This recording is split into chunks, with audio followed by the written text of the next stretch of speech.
যেমনটি আমরা লাস্ট এপিসোডে দেখেছিলাম হং তিয়াংশাও সেখান থেকে পালিয়ে যাচ্ছিল। তখন হং তিয়াংশাও বলে এই ছেলে কতটা ভয়ঙ্কর, এই ছেলে যেহেতু ইল্লারুনকে মেরে ফেলেছে আমার মনে হয় না ফ্যাংলাই প্যাভিলিয়ন এই ছেলেকে কখনো ছেড়ে দেবে। তখনই হং তিয়াংশাওরা দেখতে পায় সামনে থেকে ডেমন পাপেট আসছে। ডেমন পাপেটকে দেখে হং তিয়াংশাওয়ের দলগুলো সেখান থেকে পালাতে শুরু করে। তারপর জিয়ান ডেমন পাপেটকে বলে তুমি ফিরে আসো। তখন ডেমন পাপেট দাঁড়িয়ে গিয়ে জিয়ানের দিকে চলে যেতে আবার শুরু করে। তখনই আমরা অন্যদিকে গ্র্যান্ডফাদার এবং হ্যান জুইদের দেখতে পাই। তখন গ্র্যান্ডফাদার বলে এই জিয়ান নামের ছেলেটা অনেকটাই দেখছি ভয়ঙ্কর এবং রহস্যজনক।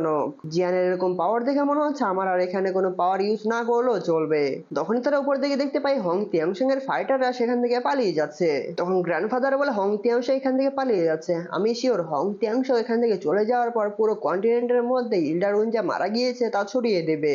এছাড়াও তাদের পেছনে তো আবার ফ্যাংলাই প্যাভিলিয়নও আছে। তারা অবশ্যই জিয়ানকে একদম চারদিক থেকে ঘিরে ফেলবে এবং জিয়ানকে মেরে ফেলার জন্য অনেক স্ট্রং পাওয়ারফুল ফাইটারও পাঠাবে। এর শুনে হ্যানজু একটু টেনশনে পড়ে যায়। তখন হ্যানজু গ্র্যান্ডফাদারকে বলে গ্র্যান্ডফাদার প্লিজ আপনি জিয়ানকে সাহায্য করুন। তখন গ্র্যান্ডফাদার বলে শান্ত হও, এই হ্যাং ফ্যামিলি এখান থেকে পালিয়ে যাওয়ার কারণ হচ্ছে জিয়ান আমাদেরকে সাহায্য করেছে, কিন্তু হং ফ্যামিলি আমাদের ফ্যামিলিকে অনেক বিরক্ত করেছে, তাই যখন সময় চলে আসবে তখন আমি এমনিতেই সাহায্য করব।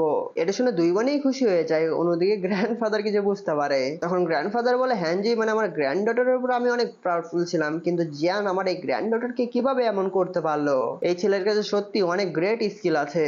তারপর আমরা সেই জায়গাকে দেখতে পাই যেখানে ইলারন ব্লাস্ট হয়ে গিয়েছিল। ব্লাস্ট শেষ হওয়ার পর জিয়ান সেই জায়গার দিকে এগোতে শুরু করে।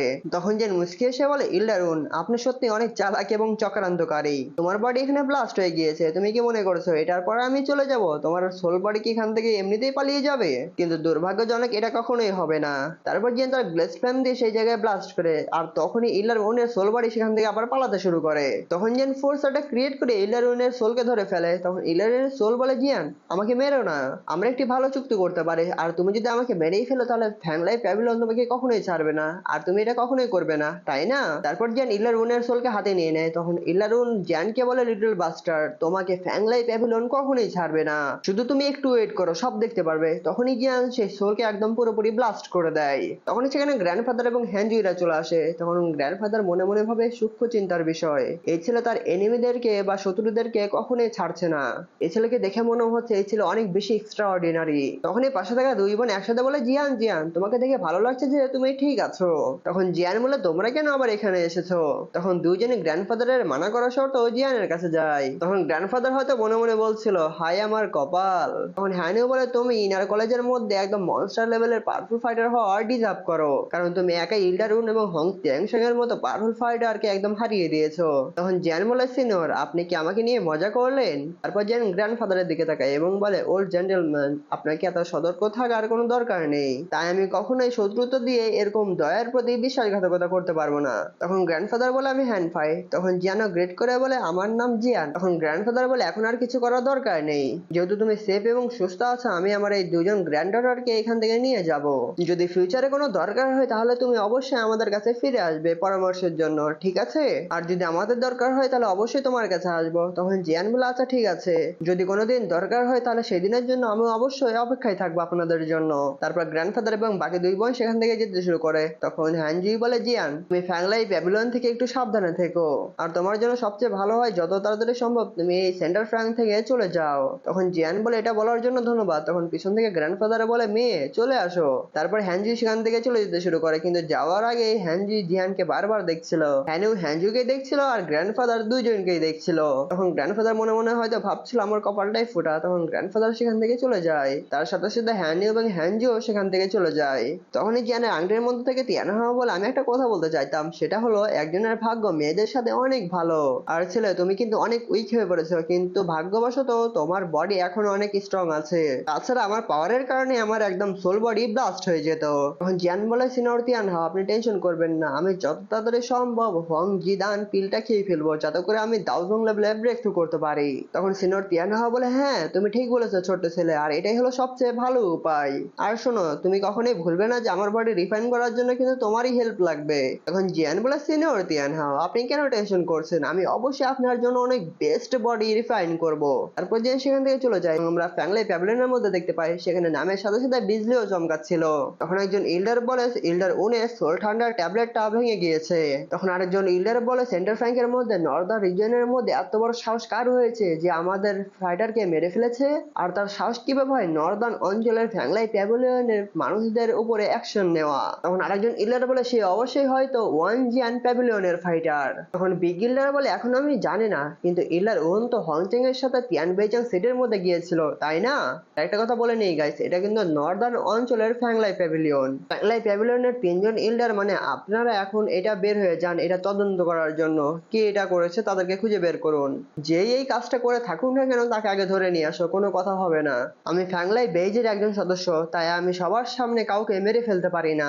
তখন 3জন ইল্ডার বলে ঠিক আছে, এবং এটি বলে 3জন ইল্ডার সেখান থেকে চলে যায় জিয়ানকে খোঁজার জন্য। তারপর সিন চেঞ্জ হয়ে যায় এবং একজন সাধারণ মানুষ বলছিল তোমরা আমার কথা শোনো। একটা বাচ্চা ছিল এবং তার হাতে একটা ছুরি ছিল, সে সহজেই অনেকগুলো ফাইটারকে মেরে ফেললো এবং কাউকে ছাড়লো না। তখন আরেকজন মানুষ বলে এটা হতে পারে না, এটা তো ইম্পসিবল। সেই ছেলেকে 20 বছরের মতো লাগছিল, কিন্তু সেই ছেলেকে দেখে মনে হচ্ছিল অনেক পাওয়ারফুল হবে হয়তো। তখন আরেকজন মানুষ বলে হেই তুমি বিশ্বাস করছো না, হং ফ্যামিলি থেকে 1 ডজন বা 12 জনের মতো ফাইটার গিয়েছিল তিয়াং বাইচাং সিটির মধ্যে, তারা সবাই মারা গিয়েছে সেই ছেলের হাতে।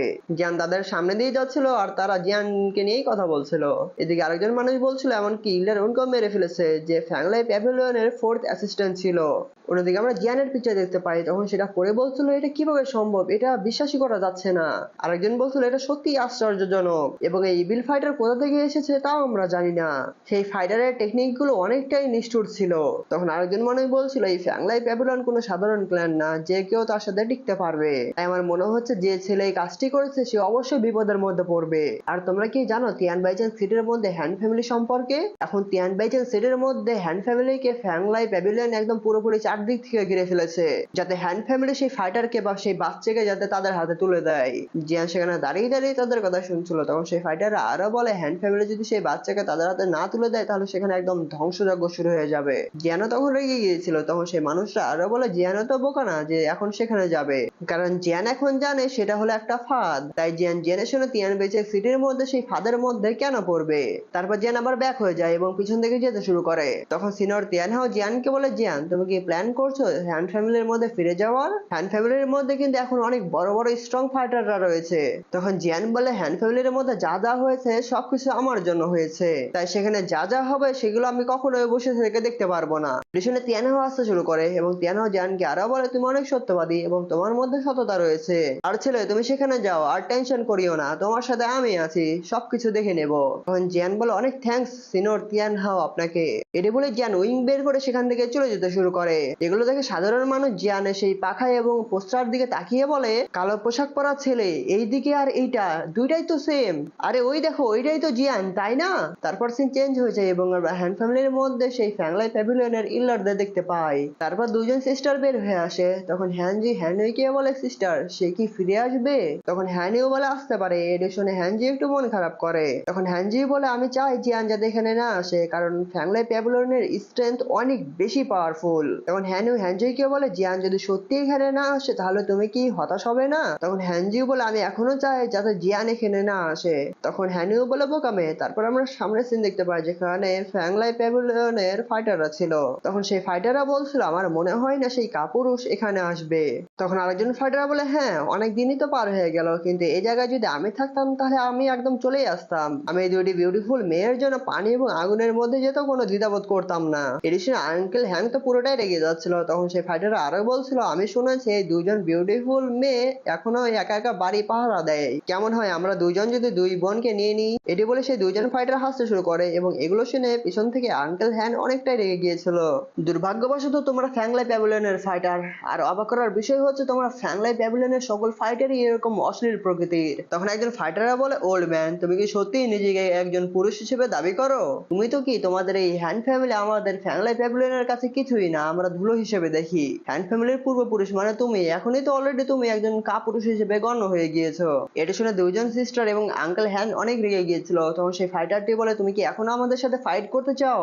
এরপরে আঙ্কেল হ্যান তাদের উপরে অ্যাটাক করে দেয়, কিন্তু তারা থান্ডার অ্যাটাক দিয়ে আঙ্কেল হ্যানকে ফেলে দেয়। তখন দুইজন সিস্টার বলে আঙ্কেল এবং তার আঙ্কেলকে তুলে ধরে। তখন হ্যানচে রেগে গিয়ে বলে হতে পারে ফ্যাংলাই প্যাভিলিয়ন একটা উচ্চ মর্যাদার জায়গা। কিন্তু ফ্যাংলাই প্যাভিলিয়নের সকল ফাইটারই কি এরকম অশ্লীল এবং খারাপ আচরণ করে? তখন একজন ইল্লার বলে ফ্যাংলাই প্যাভিলিয়নকে নিয়ে কথা বলার হ্যান্ড ফ্যামিলির কোনো যোগ্যতাই নেই। তখন হ্যানজি বলে ফ্যাংলাই প্যাভিলিয়নের সকল ফাইটারই প্রতারক এবং মানুষকে আঘাত করে। তখন সেই ফাইটাররা বলে শান্ত হও এবং এটি বলে তার পাওয়ার রিলিজ করে তাদের উপর ফোর্স অ্যাটাক ক্রিয়েট করে, যার ফলে হ্যান্ড ফ্যামিলির লিডার এবং হ্যান্ড ফ্যামিলির সকল মেম্বারই অনেকটাই কষ্ট পাচ্ছিল। তারপর সেই ফাইটাররা ফোর্স অ্যাটাককে আবার সরিয়ে নেয়। এইগুলো দেখে হ্যানজু রেগে গিয়ে বলে ড্যাম। তখন হ্যানেও হ্যানজুর কাছে যেয়ে তাকে শান্ত করে। তারপর সেখানকার পুরো এলাকাতে বৃষ্টি পড়তে শুরু করে এবং পুরো এলাকা একদম পুরোপুরি নিস্তব্ধ হয়ে যায়। তখন হ্যানেও হ্যানজুকে বলে চলো আগে ভেতরে যাই। এগুলো দেখে ফ্যাংলাই প্যাভিলিয়নের ফাইটাররা হাসতে শুরু করে। তখন হ্যানেও মন খারাপ করে ভেতরে যেতে শুরু করে। তখনই আমরা দেখতে পাই জিয়ান ঠান্ডার অ্যাটাক ইউজ করে সেখানে এন্ট্রি মারে। এটা দেখে ফ্যাংলাই প্যাভিলিয়নের ইল্ডারটা একটু অবাক হয়ে গিয়েছিল। তারপর আমরা দেখতে পাই জিয়ান তার আইকনিক তরবারি বের করে সেখানে আইকনিক স্টাইলে বৃষ্টির মধ্যে দাঁড়িয়েছিল। তখন হ্যানজু দৌড়ে এসে বলে এটা তো জিয়ান, কিন্তু তখনই হ্যানজু আবার মন খারাপ করতে শুরু করে। জিয়ানকে দেখে ফ্যাংলাই প্যাভিলিয়নের ফাইটাররা বলে জিয়ান ফাইনালি তুমি চলে এসেছো। এটা বলেই ফ্যাংলাই প্যাভিলিয়নের সকল ফাইটার ফাইটিং গ্রাউন্ডে চলে আসে এবং জিয়ানকে ঘিরে ফেলে। তখন জিয়ান বলে ফ্যাংলাই প্যাভিলিয়ন অনেক কিছুই করে ফেলেছে যা তাদের করা কখনোই উচিত হয়নি। আমাকে এখানে ফিরিয়ে আনতে যা যা এখানে করা হয়েছে সেগুলো ঠিক না, এটা একটা অপরাধ। তখন একজন ফাইটার বলে সেটা কোনো ব্যাপার না, কিন্তু দুঃখজনক ভাবে তুমি এখানে যে চলে এসেছো। তখন সেই ফাইটারটি বলে জিয়ানের উপর অ্যাটাক করো। তখন সকল ফাইটার জিয়ানের উপর অ্যাটাক করে দেয়। তখন জিয়ান তার তরবারি বের করে তরবারিতে একটি কিক মারে সেই তরবারি দিয়ে সকল ফাইটারকে একদম উত্তম মধ্যম দিতে শুরু করে দেয়। তারপর সকল ফাইটার তাদের ওই পেন দিয়ে জিয়ানের উপর অ্যাটাক করে দেয়। তারপর জিয়ান সিনোর তিয়ানহাইয়ের পাওয়ার ইউজ করে সেখানে ড্রাগন ফরমেশন ক্রিয়েট করে ফ্যাংলাই প্যাভিলিয়নের ফাইটারদের উপর অ্যাটাক করে দেয়। তারপর সেই ফরমেশনটি ভ্যানিশ হয়ে যায় এবং নিচে আমরা দেখতে পাই ফ্যাংলাই প্যাভিলিয়নের বেশিরভাগই ফাইটার মারা গিয়েছে। তখন জিয়ান বলে মাত্র কয়েকজন এরকম সাধারণ নর্মাল ফাইটার, তাহলে এখান থেকে আমাকে বাইরে যাওয়ার দরকারই বা কেন? তারপর জিয়ান উপরে উঠতে শুরু করে এবং জিয়ান বলে তিনজন ইল্ডার তোমরা কি আমাকে ধরতে চাও? কিন্তু আমি একটু ভয় পাচ্ছি যে আমি না আবার তোমাদেরকে ধরে ফেলি। তারপর তিনজন ইল্ডার দাঁড়িয়ে যায় এবং তাদের পাওয়ারের একটু ঝলকানিও দেয়। তখন একজন ইল্ডার বলে আমরা যখন থেকে ফ্যাংলাই প্যাভিলিয়নের ইল্ডার হয়েছি তখন থেকেই তুমি প্রথম যাকে আমরা এই তিনজন মিলে তোমাকে ধরবো। তখন জিয়ান বলে আচ্ছা তাই নাকি, তাহলে তো ফ্যাংলাই প্যাভিলিয়ন আমাকে নিয়ে অনেক ভাবছে এবং সম্মান দিচ্ছে। আমার মতো জুনিয়রকে ধরার জন্য ফ্যাংলাই প্যাভিলিয়ন থেকে তিনজন দার্জং লেভেলের ইল্ডারকে পাঠানো হয়েছে।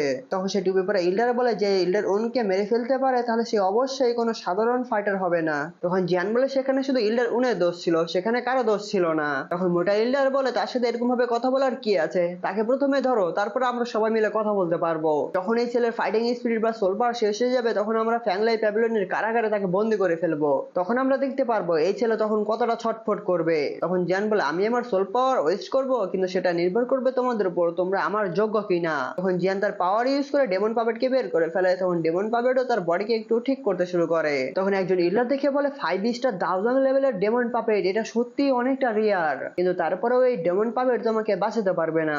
তখন সেই জায়গাটি কেঁপে ওঠে এবং জিয়ানের বডির মধ্যে থেকে অনেক বেশি অরা বের হতে শুরু করে। জিয়ান তখন চোখ খোলে এবং জিয়ানের বডির এরকম অরা দেখে সেই তিনজন ইল্ডারই অনেক অবাক হয়ে যায়। তখন একজন ইল্ডার মনে মনে ভাবে সত্যি কি পিওর সোল পাওয়ার, এবং তখনই বলে হং তিয়াংশাও। তখন হং তিয়াংশা সেখানে চলে আসে। তখন তিয়াংশাও বলে তুমি আমার ছেলেকে একদম পুরোপুরি ডিস্ট্রয় করে দিয়েছো, আর তার বদলে তোমার জীবন আজকে দিতেই হবে। তখন পেছনে থাকা মোটা ইল্ডারে বলে তিয়াংশাও এই ডিমন পাপেটকে তোমার উপর ছেড়ে দিলাম। তখন তিয়াংশাও বলে টেনশন করবেন না ইল্ডার লিউ, এই ফাইট শেষ হওয়ার আগে আপনাদের ফাইটের মধ্যে কোনো বাধাই দিতে পারবে না এই ডেমন পাপেট। এটি বলে তিয়াংশা তার তরবারি বের করে ডেমন পাপেটের উপর অ্যাটাক করে দেয়। তখন অন্যদিকে ডেমন পাপেট তার পাওয়ার ইউজ করে তিয়াংশার উপরে অ্যাটাক করে দেয়। তখন তিয়াংশা এবং ডেমন পাপেটের মধ্যে ধুমধারাক্কা ফাইট শুরু হয়ে যায়। অন্যদিকে তিনজন ইল্ডার মিলে সেখানে একটি ফরমেশন তৈরি করতে শুরু করে, আর এই ফরমেশনটির নাম ছিল জুই জুতুয়ান থান্ডার প্রিজম ফরমেশন। তখন ফ্যাংলাই প্যাভিলিয়নের বাকি ফাইটাররাও নিচে বসে যায় এবং তাদের পাওয়ার ইউজ করে আকাশের উপরে একটি ফরমেশন তৈরি করে। সেই ফরমেশন থেকে অনেক বেশি ঠান্ডার বের হচ্ছিল এবং এই ঠান্ডার গুলো যে সে ঠান্ডার ছিল না, অনেক ভয়ঙ্কর ঠান্ডার ছিল। তারপর পরে জিয়ানের চারদিকে একটি শিল্ড ক্রিয়েট করে ফেলে যাতে করে সেখান থেকে কোনো পাখিও বের হতে না পারে। তখন হ্যানচি বলে তারা আসলে 9 heaven thunder prism formation use করছে, যার ফলে তারা পুরো জায়গাকে ব্লক করে ফেলবে এবং সেখান থেকে কেউ বের হতে পারবে না। তারপর সেই তিনজন ইল্লারই সেই ফরমেশনে পাওয়ার ইউজ করে, যার ফলে তাদের পাওয়ার আরো বেড়ে যায়। তখন একজন ইল্লার বলে কোনো ব্যাপার না, তোমার মধ্যে কি পাওয়ারের সোর্স রয়েছে, কিন্তু আজকে তোমাকে আমরা ধরেই ফেলবো যাই হোক না কেন। আজকে শুধু তোমার কাছে সারেন্ডার করা ছাড়া আর কোনো উপায় নেই। তখন জিয়ান বলে যতক্ষণ পর্যন্ত না হ্যান ফ্যামিলি তাদের ফ্রিডম ফিরে পাচ্ছে তার আগ পর্যন্ত আমি তোমাদের সাথেই আছি এবং তোমাদের সাথে ফাইট করেই যাব। তখন একজন ইল্লার বলে হ্যান ফ্যামিলিকে জিম্মি হিসেবে ব্যবহার করা এটা আমাদের ফ্যাংলাই প্যাভিলিয়নের স্টাইল না, কিন্তু 3000 ইয়ার ঠান্ডা টেকনিক বাইরের কোনো ফাইটার ব্যবহার করবে এটা আমরা কখনোই হতে দিতে পারবো না। আর আর আজকের পরে হ্যান্ড ফ্যামিলির সাথে এই বিষয়ের কোনো সম্পর্ক থাকবে না। তখন জিয়ান বলে তাহলে শুরু করা যাক। তখন মোটা ফাইটার তার ঠান্ডার টেকনিক চারদিকে ছড়িয়ে দিয়ে জিয়ানের দিকে অ্যাটাক করতে চলে আসে। তখন জিয়ান তার তরবারি দিয়ে সে অ্যাটাকে ডজ করে ফেলে এবং সাথে সাথে একটু ব্লাস্ট হয়ে যায় ঠান্ডারের। তখন মোটা ফাইটার আর একটা ঠান্ডার নিয়ে জিয়ান এসে তরবারির উপরে অ্যাটাক করে, যার ফলে জিয়ান পিছনের দিকে ধাক্কা খেয়ে যায়। তারপর জিয়ান আবার অনেক স্পিডে সে মোটা ফাইটারের উপরে অ্যাটাক করে দেয়। তখন সে মোটা ফাইটার জিয়ানের অ্যাটাকে ডজ করতে শুরু করে। তারপর পরে ইল্ডার এবং জিয়ানের মধ্যে আবার ধুমধারাক্কা ফাইট শুরু হয়ে যায় এবং এই ফাইটটা অনেকটা আইকনিক স্টাইলে হচ্ছিল। তারপর আবার পিছন দিক থেকে আরেকজন ইল্ডার জিয়ানের উপর ঠান্ডার অ্যাটাক করে। তখন জিয়ান তার তরবারি দিয়ে সে অ্যাটাককে ডজ করতে শুরু করে, যার ফলে জিয়ানও এবার পিছনের দিকে ধাক্কা খেয়ে যায়। অন্যদিকে আরেকজন ইল্ডার আবার জিয়ানের উপর অ্যাটাক করতে চলে আসে এবং সেই ইল্ডার জিয়ানকে অ্যাটাক করে পাহাড়ের মধ্যে ধাক্কা খেয়ে যায় এবং সেখানে ব্লাস্ট হয়ে যায়। তারপর অন্যদিকে আরেকজন ইল্ডার আবার ঠান্ডা টেকনিক ইউজ করে জিয়ানের উপর অ্যাটাক করতে শুরু করে দেয়। তখন জিয়ান সেই অ্যাটাক গুলো থেকে অনেক স্পিডে ডজ করতে শুরু করে। সেই ঠান্ডার অ্যাটাক গুলো অনেক বেশি ছিল, কিন্তু তারপরে জিয়ান থামে না এবং ডজ করতে থাকে। কিন্তু তখনই আবার সামনে থেকে মোটা ফাইটার জিয়ানের উপর অ্যাটাক করে দেয়। তখনই জিয়ান উপরে এসে সেই ফাইটারকে তার তরবারি দিয়ে এমন একটি থাপ্পড় দেয় সেই মোটা ফাইটার একদম নিচে মাটির মধ্যে ঢুকে যায়। তখনই আবার দুইজন ইল্লার দুই দিক থেকে জিয়ানের উপর অ্যাটাক করার আবার প্রস্তুতি নিতে শুরু করে। তখনই আবার দুইজন ইল্লার দুই দিক থেকে জিয়ানের উপর অ্যাটাক করে দেয়। তখন জিয়ান ইউজ করে 3000 ইয়ার ঠান্ডা টেকনিক, আর এটি করার পর পরই এখানে এপিসোডটি শেষ হয়ে যায়।